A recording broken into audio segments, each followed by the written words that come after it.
বয়স পেরিয়েছে 56, কিন্তু মঞ্চ কাঁপানোর দম একটুও কমেনি জেনিফার লোপেজের।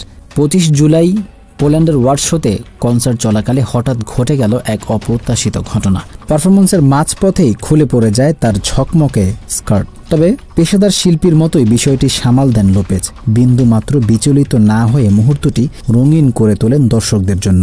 আপল নাইট লাইভ ইন 2015 ওয়ারশার পিজি নারোডৌরি স্টেডিয়ামে সেদিন পারফর্ম করেছিলেন লোপেজ। 24 জুলাই ছিল গায়িকার জন্মদিন, তাই প্রিয় গায়িকাকে শুভেচ্ছা জানাতে প্রচুর ভক্ত হাজির হয়েছিলেন সেই কনসার্টে।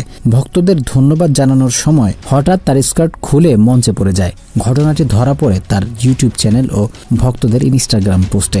স্কার্ট পরে গেলেও একটুও দমে যাননি লোপেজ। হাসি মুখে হাত তুলে ঘুরে দাঁড়ান, এমনকি মঞ্চে একটু ঘুরেও নেন।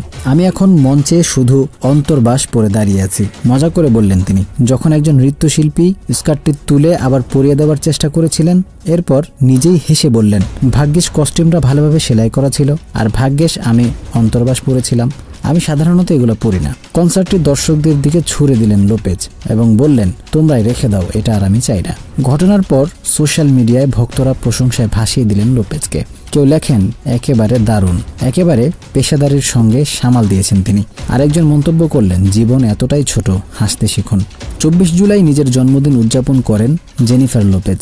সে উপলক্ষে মুক্তি দেন তার নতুন গান বার্থডে।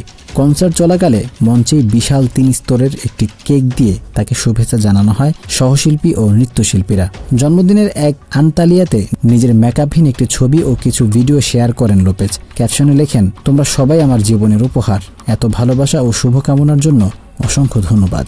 12ই আগস্ট সার্ডিনিয়ায় শেষ হবে এ সঙ্গীত সফর।